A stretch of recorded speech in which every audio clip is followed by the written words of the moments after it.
All right. Well, welcome everyone to the Automate Forward Pregame Show. You know, there's nothing better than a pregame show when March Madness officially kicks off tonight as well.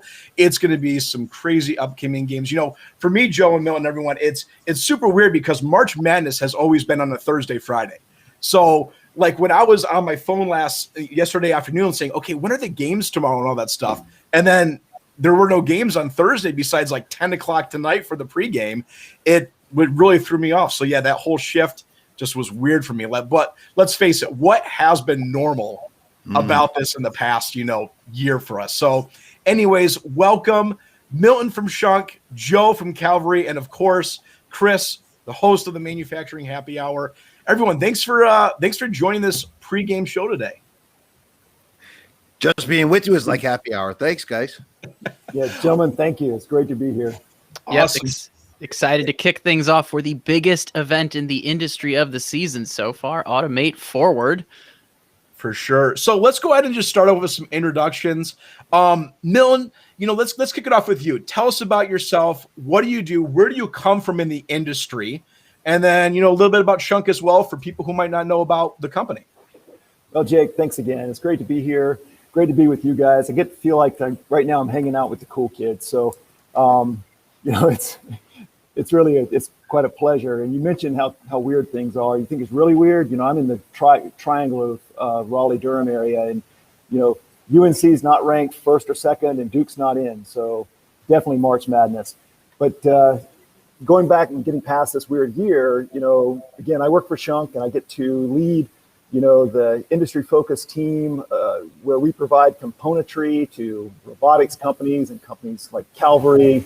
Worked with Joe for many years. You can see some of those components kind of running in the background, and movement is always kind of nice to see and fun to watch. And so the other thing, we pride ourselves for being able to not only provide components but also as an engineering resource for our customers. And on the side, I get to also work in the industry with a lot of leaders like Joe on the board of the A3 and the board of the RIA, and also I'm currently the president of the IFR. Awesome. Thanks. Joe, tell us about yourself. Oh, that's hard to follow. But I want to thank you for hosting the pregame show here, the March Madness, and certainly our appreciation goes out to A3 for putting this together. It's an important event, and we're pretty excited to be part of it. A3 represents every aspect of the industry and end users. And it's the only place you can go for full spectrum of automation technologies, industry, innovation, emerging technologies and markets, thought leadership, and connect with world-class organizations like Schunk, and certainly we believe Calvary. Calvary is a systems integration house, custom and also built to print. Myself, I went to school with Abraham Lincoln 150 years ago. I've been at this industry a long time. Anyways, but I really enjoyed it. It's been great, but this is probably the most dynamic time ever in our history as far as in industry. So much is going on. It's really just a fun time to be part of this industry and really enjoying that. So again, glad to be here, and thanks for having us. Joe, it's great having you. Chris, give us a quick intro once again. What do you do? Well, in the spirit of March Madness, I don't know how I snuck onto this all-star team, but excited to be here with you, Jake, Milton, Joe. This is going to be a fun, not only conversation ahead, but a fun week we have ahead. Because, Jake, I know you and I have talked about this. I mean, I've never seen so much activity and excitement taking place in the manufacturing world right now. There's a lot of energy going on, and I'm excited to really dive into that, not only today, but throughout the course of our conversations that take place next week. I do, as the host of Manufacturing Happy Hour, the podcast, where we're on a mission to make manufacturing current, cool, and approachable. With all the activity going on right now, it's making my job that much easier. So we're going to have a lot of fun next week. And thanks for everyone for tuning in today. Thanks for A3 for putting this on. For sure. And, the pregame show, awesome. Everyone's joining in now. I just realized I did not hit live on the LinkedIn feed. So a lot of people are going to be joining us now on LinkedIn as well, but also Facebook, YouTube, LinkedIn. It's great having you guys all here. So when we're talking about Automate Forward, and Milton and Joe, you guys are on a panel next week. We have 80 keynote speakers. We have 250 virtual booths from manufacturers and machine builders and systems integrators and people on the robotics and vision, and the whole world of automation is coming together for a virtual event next week. what are some of the key conversations and trends that you see, either leaving COVID, moving into this new world of post-COVID manufacturing? What are some, big trends and conversations that you're seeing? Milton, what do you see kind of happening moving forward? Well, as Joe mentioned earlier, it's just really never been a more exciting time in our industry. And the A3 is addressing those things with Automate Forward, which is really quite exciting.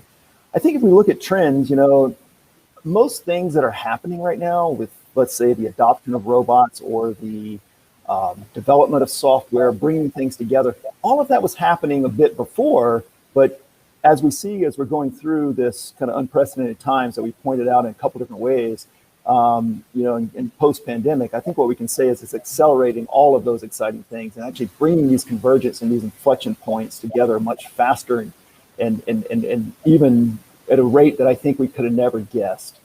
Joe, I think you probably would like to.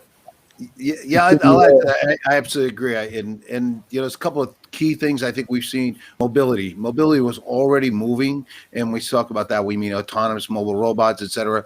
It's truly disruptive technology. It's putting us in areas we couldn't in the past.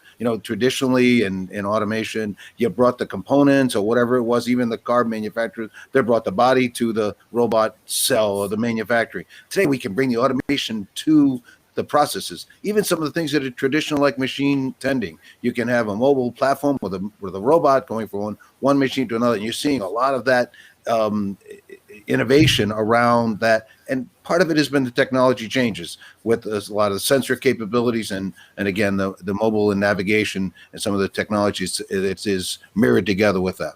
Yeah, absolutely. Joe, exactly. Mobile robots, right? I think there was a number I saw in 2020. $7 billion of venture capital funding, for mobile industrial robots.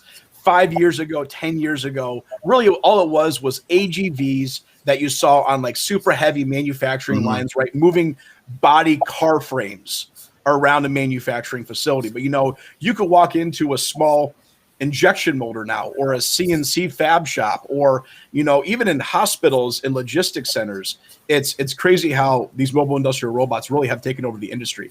I've seen more videos about, and this is actually really exciting, there's actually a panel next week Thursday on mobile industrial robots. So you're going to hear from leaders from like Auto Robotics, mobile industrial robots, Auto Guide. There's Fetch. There's a bunch of companies out there that are all on a panel, even though they compete against each other. What Automate Forward is bringing together is just the experts in the industry having conversations around mobile industrial robots. And what you said exactly, I think mobile robots is going to be one of the biggest things happening in automation and manufacturing.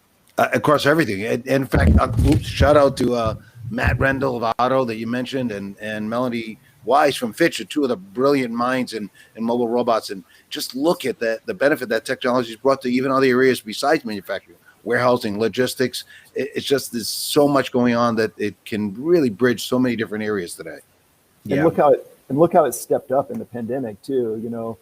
We all of a sudden, these companies were pivoting and putting on different types of sterilization equipment and things on top of these mobile platforms and really stepping in and filling a need that was coming on quickly. I'm still I was just going to say, I'm still amazed how fate kind of worked out where the technology and then this accelerated need kind of lined up perfectly. Like, I can't imagine what would have happened, if this happened, 10 or even 5 years ago. But like, just the serendipity of that amidst all the challenges, the serendipity of the technology and the need lining up at the perfect time is just, I think, creating a lot of the energy we're seeing in this space right now. I agree. And Milton alluded to it earlier. Some of this technology was already starting, but this accelerated dramatically. And as you say, 5 or 6 years ago, some of this technology wasn't there. So we wouldn't have been able to address these issues. Some of the, in terms of making areas cleaner or more sanitized, et cetera, was driven by some of this technology too. And that wouldn't have been around 5 or 6 years ago. Yeah. And just look at the labor demand that has happened. Manufacturing has always been demanding and short on labor workforce. But when COVID happened, it's amazing how just these worlds intersected of availability and cost justification and resourcing, where, you can go out and buy a AMR robot, autonomous mobile robot that you can set up on your floor, drive with your cell phone to set up a map of your start positions, your end positions, tying in with a SCADA or MES or ERP system for less than the cost of what your typical minimum wage worker is going to be to address those issues. And once again, that's the great thing about automation is this robot or AMR is not going out there and replacing a person's job. It's the fact that manufacturers right now are in such demand for workers to keep up with there's a company I was talking with today. You'd recognize their name. Open up a Ziploc box and you're going to recognize the name. And their production rates are like 75% higher than they were in 2019 going into 2020 and 2021. They can't find enough people to keep up with their demand. So they're turning to automation as a way of just servicing the product and demand that customers are requiring. Yeah, Jake, I think you're hitting a really good point there. The labor, we often talk about it, but the labor that they needed wasn't available prior to. If we look at the higher times of 2019 coming, we were already in a labor shortage. And now not only are the mobile robots and also robots in general addressing some of those things, but also addressing some of the safety when we do have labor. Yep. Yeah, I mean, frankly, many things are driving the manufacturing and automation here in North America and elsewhere, like localized value chain, quicker to market, economic advantages, but labor needs. And while the pandemic has caused some maybe angst on jobs, the reality is, as Milton said, there's an impending worker shortage. In fact, I'm sure you've all seen, it's estimated in the next 5 years, there's going to be a 3.5 million unfilled manufacturing jobs. So this is, the good thing is humans are increasingly working alongside robots in factories, on factory floors, and adding value. And that's where the big advantage is today with the technology that's available with humans to work alongside robots. Think about that. That's more than 10% of the manufacturing jobs going unfilled. So, 3.5 million, if it's 300 million, you go, okay. But if it's 33 million, that's incredible, right? That's 10%. 1 in every 10 people you can't find.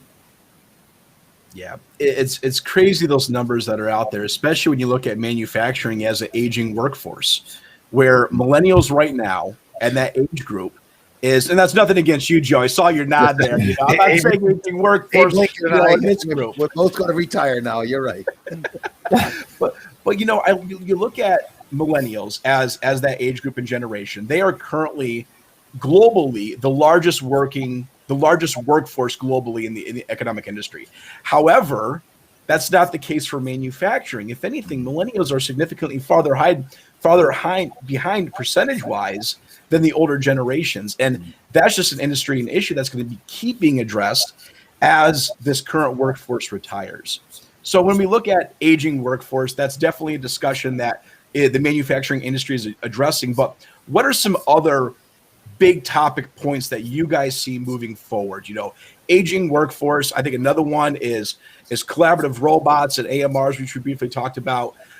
There's IoT, the whole platform of condition monitoring and preventative maintenance. Joe, you guys do a ton of integration with a wide variety of customers, a lot of specialized machines. What conversations are you having now with customers that you weren't having 2 years ago when it comes to designing new equipment and really no longer designing an industry 3.0 solution that's just a PLC that has a start, stop, and it pumps out parts? There's a lot more to machines now. What are some things that you see are changing in terms of conversation around new equipment? Well, a couple of key things. Certainly, vision technology. What vision has done, look at e-commerce as an example for that. With the technology that's available, machine vision, et cetera, today, parcels, it's just exploded. I think I saw a recent study said today there are about 3,200 parcels per second that are being handled by parcel companies. Think about that.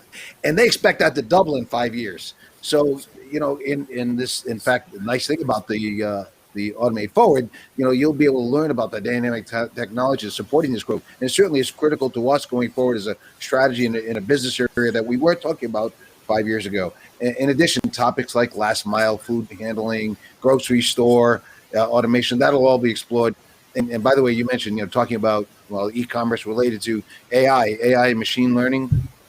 That's helped this important sector. And in fact, there is a segment of the program focused on digitalization and artificial intelligence. It's led by John Lizzie from GE and some other very smart people are going to be discussing smart automation. So make sure you tune into that. But there's some really good information you'll get to share about technology like that. And e-commerce, I think, is one of the big areas that we're exploring, and we see a lot of growth in as far as a market opportunity. Yeah, absolutely. One of my favorite guys to follow on LinkedIn is Aaron over at FedEx. He's Aaron the Prather, yep. R&D at FedEx. I think all of us know Aaron from one point or another, ran across from him, but that's what he's talking about. He's addressing the logistics issue of really e-commerce just booming, and it's not going away. People are going to continue to buy more product online than ever before. It's an industry and trend that's not going away. So yeah, e-commerce and that whole vision side as well. Absolutely. Milton, not only are you the president of Schunk, you're also the president of IFR. IFR, really quickly, 30-second, IFR, what is the organization? What do they do? And there's a ton of data. IFR is actually my favorite resource where people are like, Jake, where do you get your facts and information? And when you do a video and you highlight and you mention, how many robots are being integrated in China versus Germany versus America, Korea, I get my information from IFR reports. That away. Tell us about it. Well, absolutely. And thanks for that question, because that's teeing up. The IFR is doing a really, really important task, and it takes on so many important subjects for the industry. And exactly, statistics is one of those. And the IFR is by far, by a long shot, the authority on robot installations worldwide. So the authoritative, statistics and the governing group there that's bringing this stuff to us in the market, but it's also the voice of robotics. So we take those statistics, and the group and the staff takes those statistics and puts them out there to promote robots. So the voice of robots in a positive way, showing not only how many are installed, but what it's bringing and what that does for manufacturing. And then additionally, the IFR is working on policy subjects. So the three things there: the authority on statistics, the voice of robots, and then also, of course, promoting good policy in robotics. Funny I mentioned that. I throw out Aaron's name, and there he is watching us in chat. So FedEx and UPS will both be presenting at the Automate Forward show. So that's going to be great. And Aaron actually as well. So for the whole entire thing, Chris and I will be hosting the midday meetup. So a quick wrap up. This is the Automate Forward Pregame Show. So we are kicking off the event a few days early for next week, March 22nd to March 26th, a virtual show that's going to have 80 keynote speakers, 250 virtual events and show booths where you can come in and learn more about automation and manufacturing. And Aaron actually is going to be joining Chris and I for a midday meetup where you can grab your lunch, grab your cup of coffee on West Coast, and really have these discussions here. Super casual discussions where we're going to be watching you guys in chat. We're going to be answering your questions. And if you have questions for Milton or Joe right now, let us know. That's what this is about, is having these conversations on social media, on LinkedIn, on Facebook, on YouTube, having these discussions. So Aaron, thanks as well for that quick shout out. Chris. Jake, let me add this. Since we're talking about March Madness, let's not forget, because we got some really brilliant people going to be presenting, and we have an all-star lineup discussing new industries. You asked about that. It's led by Bob Little from ATI. He'll be at point guard position, by the way. Mark Lewandowski from P&G. He'll be at the forward. John Delchinos from Jabil. He'll be at the center, and what a great starting five. So make sure you tune in to learn more about new industries from that group, a brilliant group of people. Absolutely. It's really like, I'm looking at the lineup here and it says, man, if I could have 5 minutes with each one of these guys, I would be set for life in terms of a career with the connections that I have. And that's the great thing about networking. My dad, when I was going to engineering school, when I was getting that, he says, Jake, when you graduate from college, there's one thing you need to remember. It's not what you know, it's who you know. And when you have connections in the industry and you're going to these events and you're creating relationships and you're learning about other practices happening in the industry, it's just going to make your whole manufacturing workforce and company that much more efficient. I agree. Manufacturing. George Washington told me it's more important to make sure you build, the ability to have friends in the industry you can talk to. So, Absolutely. So, manufacturing happy hour, Chris. You have an awesome podcast where you're just constantly talking to a bunch of people about things happening in the industry. Kind of going back to the question, what are some key things that you see are happening in the industry in terms of adding on to the world of autonomous mobile robots, vision, logistics, robotics, cobots? What else is happening in the industry that people can learn about, kind of on this upcoming week? Yeah, so I like that you frame it up with a lot of the technology, because I'm going to talk to the other side of what I'm seeing is we've talked about the criticality of filling some of these jobs that are going to go unfilled right now, but I'm seeing that pipeline start to build up. I'm talking to a lot of people that are really getting that next generation excited about manufacturing and automation and robots. And, we think about it, again, a timing thing. It's nice that right now we're in such a, content consumption heavy society. Because if you think about our industry versus finance or versus like law and other professions, it's a lot easier to make a robot look cool on a video or make manufacturing look cool on a video than it is to do that with, say, a ledger or something like that. Like, it just doesn't have the same pop. Like, let's look at Milton's background right now. He's got 3 robots behind him, and it looks a whole lot cooler than what the other 3 of us have as well. So, I see people that are, not only are the technologies helping get the word out more, but a lot of activists are not only getting the next generation involved, making manufacturing more accessible to people that used to not have access to it to get into the field. So that's what I'm excited to see is as we have these discussions, because if folks are watching this, you can tell we're having fun right now. We want to get you involved in these conversations as well. That's why we're doing the midday meetups, Jake. That's why we're doing the manufacturing happy hour on Wednesday, which will be kind of more of a roll up the sleeves, laid back type of conversation. So the thing I'm seeing is the dialogue happening. The more we have these conversations, the more we get the right message out there, the better off we're going to be. Absolutely. So here's a question. Kyle in the audience just asked a great question. Yes. And Joe and Milton, I want to get your guys' feedback on this. So Kyle asks, and I actually bring it up here in chat. With new technologies being implemented in the manufacturing space, containerization, big data, analytics, etc., and Chris, you can add on this too. Do you think it's better for young college grads to have more of a focus on these technologies to help address the skill gap, or to really address the current issues that are on hand? And I have my ideas as well. Love to hear you guys' thoughts. Where do the entering workforce begin to work? Joe, you want to start on that one? I think it's, I believe that, those things are a bit of the future, but they're also here now. So I think you want to mix that with everything you mentioned there. You want to mix that. You want to mix that really heavily with critical thinking, process understanding, and also find some ways to get some hands-on, get into this technology, And if you can mix those things together, you're super marketable. Joe, you want to? Yeah, and I think I add to it. One of the things I've tried to encourage students in universities, et cetera, colleges, when they're trying to prepare for the workforce, it's merged today. Not like when we were younger and you got a mechanical engineering background, that's pretty much what you studied.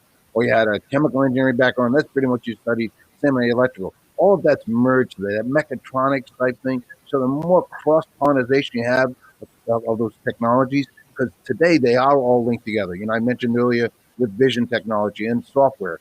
And again, we were younger. Software was look at your phone. It could do, we had a computer to put them in on our moon, and my phone does a lot more than that. So that all of that's merged. So I encourage them really try to get a cross-pollination of those disciplines. Yeah. I think the point that Joe is making is so clear too, because most everything you see in the background, even the purely mechanical things, to make a product, you've got the mechanics, you've got the electronics. Everybody goes, okay, I've got a product. But not really. You got the third one now, and that's the software. Those 3 things make a product. And it used to be you bought them or you got them from different spaces, but now they go out together. They're a package. Yeah. If I had to throw something out there, I just think there are a lot of different I would encourage people that are looking at this, particularly the younger generation, figure out what excites you right now in this area. Like, look at the areas that are of most interest to you, because, even 10, 15, 15 years ago, it was like you had to know what you wanted to do when you turned 18. Like, you needed to know what you were getting when you went to college and what you wanted to do after that. And you had to have your whole life planned out, it seemed like. Now, there are a lot more options that are coming up where, you know what? College doesn't necessarily need to be the thing you have to do. If you've got an idea of something that interests you, you can go to a technical school and jump into the industry without a lot of debt right out of the bat. Now, that's not to say there's nothing wrong with going to school for engineering as well. You're going to be set up to solve problems, and you'll have that cross-discipline mentality to be like, you know what? If it's electronics or software, mechanical, I'm going to be able to take that on. So what I'd say is there are a lot of options out there right now, and think about the things that excite you. Doesn't need to be the thing that you're going to do the rest of your life. In fact, all the technologies we're talking about, they're going to be a whole new set of them 5 years later that we add on to that. But, look at the areas that play to your strength, get you excited, and try to find ways to jump into those. And I'm happy to report that even more today than in the last 10 years, companies are really getting involved in supporting that. Amazon's, been very good about, promoting. In fact, I think they said recently they're going to invest over the next 5 years, $750 million or something dollars in helping people to understand how to use cloud computing and managing the technologies. So it finally, industry, education, and government are getting together to try to give them the students these opportunities to, as you say, explore what excites them. Absolutely. Just sorry about that, but to add to it too, I think something that Chris is talking about, whether it's a 4-year engineering degree or a 2-year tech school, and it's also apprenticeships. And apprenticeships often are bringing these things together in such a way. If you're looking for a means to have an education and a skill coming out, and all these skills that we're talking about without debt, it's actually so. We've been running a 4-year apprenticeship here for 6 years now in our facility. And we currently have 15 students going through who are in various years. And they come out with a 2-year degree. They have literally nearly 3 years of work experience. They've been exposed to most of the technology you see behind me, and also technologies out in our factory on our floor. It's really, really, there's a lot of options. And I saw something popping up in the chat too, talking about apprenticeships. More companies, I think, should come together and do these things as a consortium. Yeah, absolutely. I think that's the exciting part about it is, with LinkedIn and kind of the connections I've been forming with, it's super exciting to hear about all these colleges and universities building these 2 years mechatronics and robotics degrees and electrical, really associate degrees where they can go out with a very minimal risk in terms of student debt, make themselves super valuable to the industry, where it's really breaking this status quo where I was taught when I was graduating high school that, hey, you need to go and get a 4-year engineering degree if you want to touch robots and you want to get involved with manufacturing. And it's not the case anymore. It's not the same thing anymore where they say, oh, if you don't want to go to college, just become a line worker. I think one of the biggest things about manufacturing is super exciting is a person can go to working on a line, to being a line supervisor, to being an area supervisor, a shift supervisor, to being a plant manager. And I have dozens of those stories where a guy worked up the line and is now running a plant, a 500,000 square foot plant facility from starting there. And that's still happening today. You don't need an MBA to be this, a huge degree to be manufacturing, because manufacturing is evolving and it's growing. And that's what makes it so exciting. Another thing I think we should touch on, because exactly that, we talked about traditionally robots take the dangerous, dirty jobs, et cetera. But now actually even that's emerging. In fact, one of the speakers that we talking about polishing and grinding and those are traditionally dirty, dangerous jobs. But because of the advent of some of these technologies, in fact, it's Ms. Deba Sen from 3M. She'll be talking about and highlighting the innovations of automated material removal, but that's in conjunction with an operator managing that technology. So they're bringing that skill level up that you talk about. So that gives them an opportunity to have a higher level skill, a better paying job in that sense. But yes, we still get the productivity and maybe even the adaptability to the market based on these technologies. In fact, I'm guessing she's going to be the MVP of the March Madness because she'll be the most valuable presenter. Yeah, she's going to win it all. Exactly. Taking the Final Four all the way home. That's right. Exactly. Yeah, absolutely. So, Jeff, and I'm going to throw Jeff up here real quick. So here's a great question from Jeff. Are you doing anything specifically to retrain the existing workforce? So I think that's a great question that's out there, is all these new technologies are being implemented, robotics, automated systems. What happens to the millennials and Gen Zs who are familiar with technology and iPads and growing up with that? What is happening to address the current workforce that has never been involved with those technologies? Do any of you guys kind of have some of that? I have some stuff to add, but I'm going to let you guys go first. I'll give you one little thing, at least that you mentioned Aaron Prather, and him and I talked earlier this week, and we talked a little bit about this, and actually we'll talk to you about maybe even the millennials or even a little bit of the generation between that are like miners, coal miners, and they worked with technology that was a little bit analogous to robotics in terms of managing safety, understanding what that means, understanding spatial relationships to the environment, and there is programs today. There's one in Kansas, in fact, working with retraining those people that can take advantage of understanding these technologies and be able to transfer that understanding to the technologies around robotics and automation.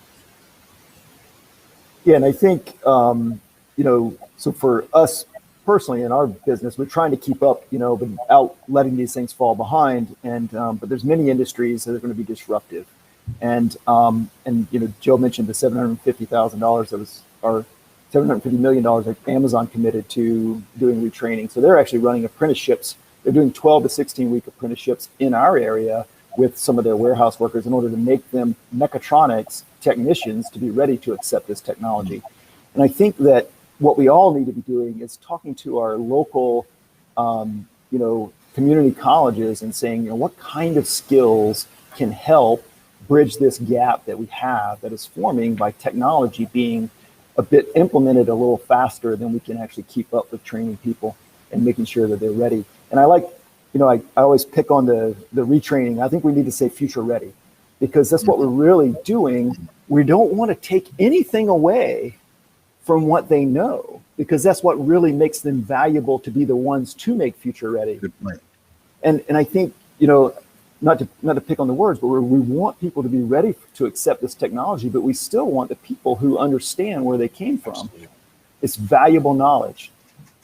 Yeah, absolutely. Just to go off what you said, Milton, I think it goes back to a lot of, you see local communities and colleges going back and offering retraining programs. I know there's, at least where I'm at here in West Michigan, there's multiple organizations and universities and local colleges that are creating new skill sets. Aaron actually just hit that perfectly. He's starting a thing where it's called Workforce Wednesday, and each Wednesday he's highlighting something about workers who are growing up in that industry and training towards that. And when I see colleges going out there and they're teaching classes and they're saying, hey, send your workers to an Industry 4.0 class. Let them learn about additive manufacturing. Let them learn about preventative maintenance and how this can be implemented. Let them learn about how to take a collaborative robot and program it. Just because a collaborative robot is entering a new space now doesn't mean those jobs are going away. It's going to be taking someone who's already familiar with those operations, who creates the most value and skill set because he understands what needs to happen,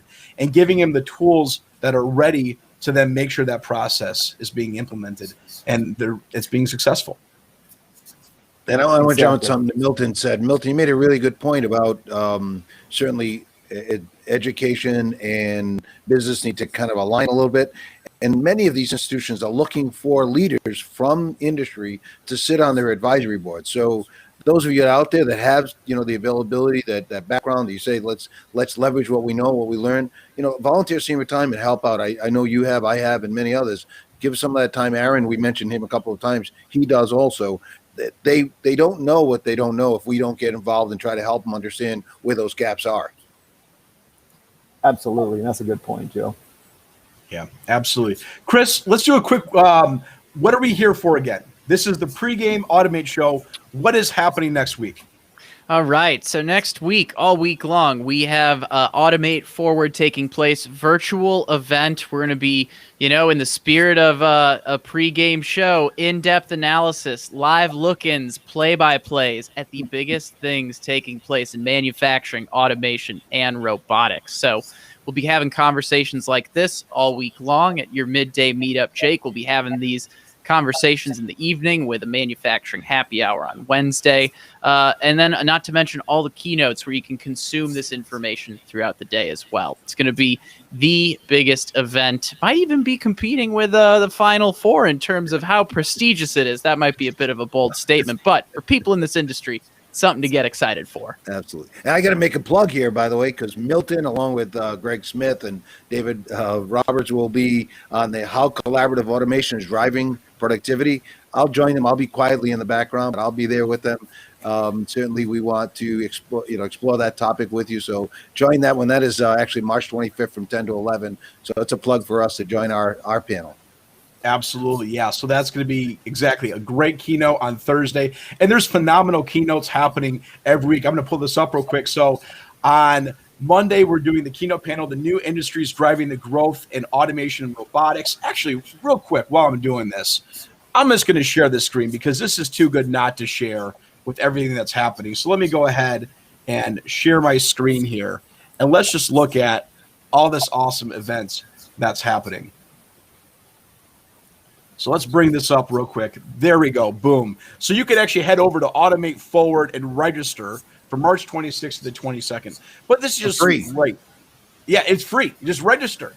And that's the whole part about it is there's some great sponsors that are being a part of these events and putting this together to allow people to really come in and get all this super knowledge. Where if you were to go to a conference, and I've been to quite a few of them, that's how actually my whole entire thing started with the Manufacturer Millennial. If you were to go to these conferences, you're sometimes paying $1,000. Let's face it. And this is just this ability to see some just really A-class keynote speakers, industry leaders talking about this. So Monday, keynote panel, The New Industries Driving the Growth of Automation and Robotics. Like you said, just some great people there moving forward on Monday's keynote speakers. On Tuesday, we have the 2021 State of Automation, which, holy cow, is that a lineup? Just some great speakers there. We got Mike from Fanuc, who's the president and CEO, Patrick McDermott from B&R. We have Christine from Intel, Sebastian from Staubli, Dr. Thomas from Honeywell, just really some great, and that's what I love about the diversity that this automation show is having is if you're not into robotics, great. Come and learn about this. Come and learn about automation or vision systems or, work instructions for operators. It's not just one specific event because we all know manufacturing is growing. Automation is growing. Automation is actually no longer just this, what we think of as a world of automotive. And you're probably seeing that, Milton. And Joe, what are some of the biggest areas of growth outside of the automotive world that you're seeing happening in industries? It's interesting you bring that up. So certainly there are, like agriculture is a big growth area. The last mile, certainly I mentioned earlier. But even automotive, the most traditional market in robotics has been always on the body side. But now, because of some of the innovation and technologies we talked about earlier with vision and collaborative, they're actually addressing challenges they've had for a long time on the assembly side. So even them, as an old dog, so to speak, they're learning some new tricks because of the technologies available today. But as agriculture is a big growth area, food service areas, another growth area. We're going to see a lot more automation technologies in those areas in the coming years. And as Milton said, let's prepare for the future, not forget what we know, but get prepared for the future. Yeah, absolutely. Yeah, and so you bring up the differing from the automotive industry. The automotive industry is still accepting automation today. And like Joe said, they're learning new tricks and putting it in places they never have before. But 2020 was the first year the general industries actually surpassed robots implemented over and above the automotive industry.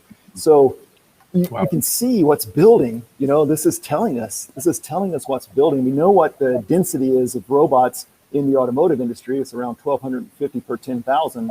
And we also know what the density is with robots in general industries, which is a fraction of that, and bringing up the, in the US, the overall being about just under 260 robots per 10,000. So you can see what the gap is there between these industries. But 2020, a bright spot, more robots put into operation in general industries than in automotive. Yeah, that's a crazy. Is that from IFR's study that number came out? It was a mix of two. Yeah. So, RIA also, and as you know, we both sit on the RIA board, and we also pass to the IFR. So we do also rely on those statistics like you do. But it's a wonderful phenomenon, and we talked about some of those. The e-commerce again a few years ago was not even really on the radar. It was palletizing maybe at the end of the line, but the technology that we've talked about already now for the last half an hour or so has brought that, accelerated tremendously. And we talked about warehousing.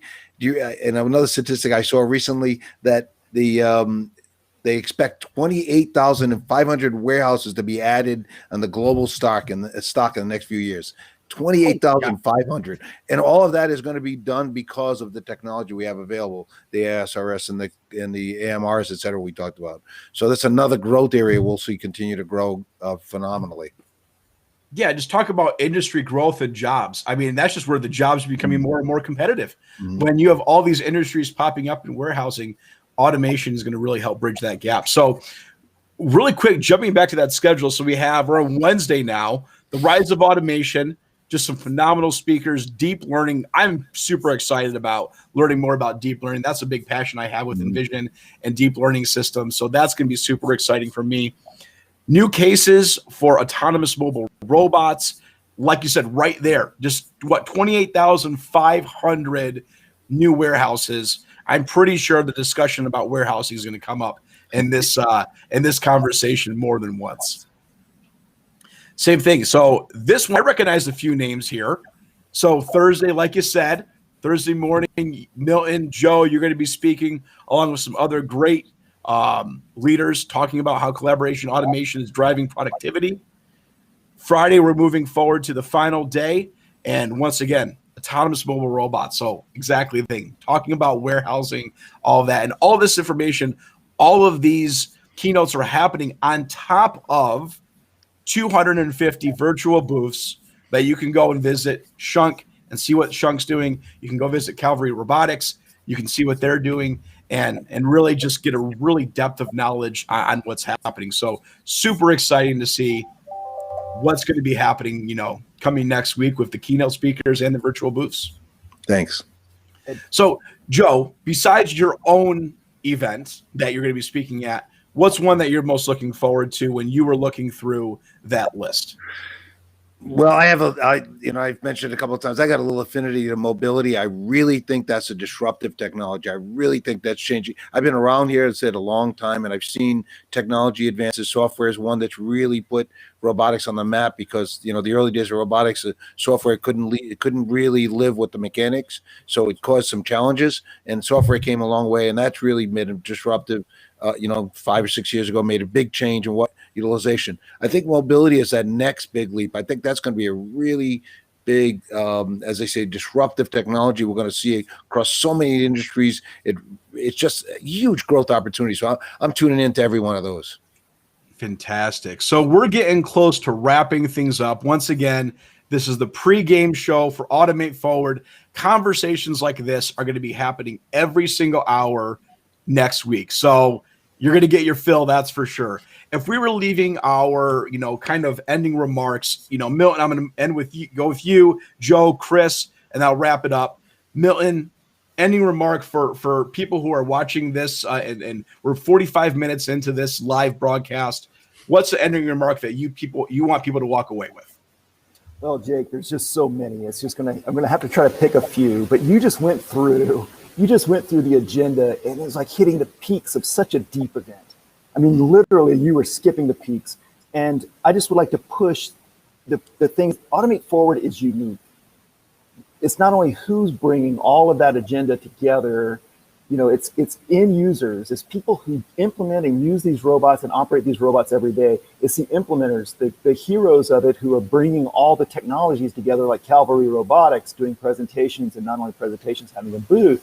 And it's the suppliers that bring out the components and work on the R&D in order to make things like cameras and all this other stuff work. And so there's something in that agenda. If you look a little bit closer in the valleys, we hit the peaks. If you look in the valleys, I don't think there's anyone who is in manufacturing that won't benefit from coming to that event. And it's so accessible. It's absolutely accessible. And I think that's it. You can go and hear about the technology and hear from the leaders, and then you can step over and talk to the people who are providing it in the booths. So I really think that it's unique, and I think it's going to be the event of the year, even though we're still early yet. But I'm still going to make that prediction. Automate Forward is the automation event of 2021. Absolutely. And Jackie just plugged in her link as well, and I have one too. So you can go on, click on Jackie's link, or I have the shorter broadened out version as well. You can click on that link. It's going to take you to Automate Forward. It's going to allow you to register. Registration is completely free. And I don't have the exact numbers. And Jackie, if you have the numbers, let me know. But I know there was thousands of people who were already pre-registered for this event. So you're not going to be alone. People are joining us from all over the world. And instead of normally the McCormick Center, it was going to happen in Detroit this year in May. We're pushing it back a year. But it's just going to be exciting. Milton, moving over to you. What do you got? So sorry, Joe. I agree. You could go on forever, I'm sure. Yeah, both of us could. In fact, Jackie jumped in, said that there's up to 270 now exhibitors there. And I think that's probably a key point. World-class organizations are part of this, of what A3 is as an organization. And we tend to talk about robots, but it's so many other things, as Milton pointed out. It's the supplies, it's the vision technology, it's all those technologies in one place. This is phenomenal. Thought leadership, talk about emerging technologies, emerging markets. You can't get this anyplace else. Automate Forward is that place to get that. You'll get full of like having breakfast, lunch, and dinner all one time with dessert at each meal. You just don't want to miss this. Absolutely. Chris, over to you. All right. Well, in the spirit of manufacturing happy hour, one of our missions is to bring people in the industry together, get them talking. And I just shared something to LinkedIn last week. It was just like one sentence I wrote out there.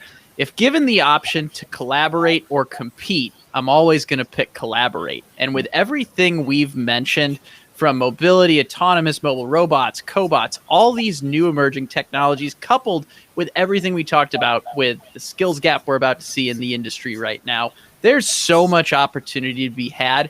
Make sure as you're getting to these sessions, connect with the folks that are leading these discussions. Keep the conversations going after the event ends on LinkedIn, on Clubhouse, wherever you're doing your networking these days. Because the opportunity for everyone that comes is ripe to advance their careers, advance their business, and this is just a perfect spot to do that at Automate Forward. Absolutely. So everyone here, go ahead, make sure you're hitting that like button, you're commenting, and you're sharing, right? Because the whole idea for this is to get the word out to everyone about this event and the benefits that are going to be offering. So once again, I'm super excited. Milton, Joe, phenomenal. Thank you guys for having us on. What a privilege it is for Chris and I to have you guys part of this. I love for you guys to stop it. I'm going to be along with Chris every day next week during lunchtime for the networking hour between 12:30 and 1:30. Chris and I are going to be live having some phenomenal guests on, having these conversations. We'd love for you to join us. But then also, stop by our booths. And really the idea is connect with us, create those areas. That's the one thing that we're really bringing towards this virtual event, where a lot of other shows before, is this networking. Let's continue the conversation after the event. And that's what we're doing now. So connect with Joe on LinkedIn, connect with Milton on LinkedIn, follow Chris and I, message us, have these conversations. We want to be resources for you, just like A3 is and RIA is to the industry. If you have a question, let us help you out. Let us point you in that direction that you're needing in the automation industry. So with that said, March 22nd to March 26th, next week, Monday through Friday, Register now on automateforward.com. Yeah, I mean, that's about a wrap. We'll see you guys next week. There's some super exciting announcements happening, so you're going to kick it off next week. I think the major announcement is happening by A3, 9:30 a.m. Eastern Standard Time. So that's when things are really going to get exciting for some announcements. And don't forget, my vote is on David to win the MVP. All right, real quick, Joe, who is winning the championship? We're still a couple weeks away, but who's going to make it? Final four, and who's making it? I can't believe that Gonzaga won't go the whole way. I can. Dylan, who you got? So I just got to pick the dark horse. I'm going to have to go with UNC. It's my home team. I have to pick, but they, I think they got no chance, but without us thinking about them, what are we going to do? Yeah. Absolutely. Chris? I'm going to go deep on this one. And part of this is just for my own respectability because I went to Marquette, and Marquette has just been a shell of itself lately. We still got good players in the NBA, but we're not in the tournament. But you know what? I'm gonna give it to Georgetown. Let's see them keep their hot streak going. They just plowed right through the Big East tournament. We were their very first victim, so it would make me feel a little better about the state of things at Marquette if they make a good run at it. But always gonna have a little bit of a love-hate relationship with my Big East rivals. So we'll see how they fare in the tournament. Absolutely. Sorry. For me, I think you guys can see I got a Chicago Cubs hat on, so I'm going to be rooting for the same state. Who is going to win the national championship there? And that's going to be the Illini. They got a good team. Yeah, they're going to win it. They are going to win it. They would have won it last year. They came, the two stars, they came back for another season, saying, no, we are going to play March Madness and bring a W to the national championship on the Illini. So from there, that's the wrap up. Guys, thanks again. We'll see you all next week, March 26th and 22nd, Automate Forward. We'll see you guys soon. Thanks. It was great. Thank you. Gentlemen, Cheers. Thank you. Thank you for everything you do for men.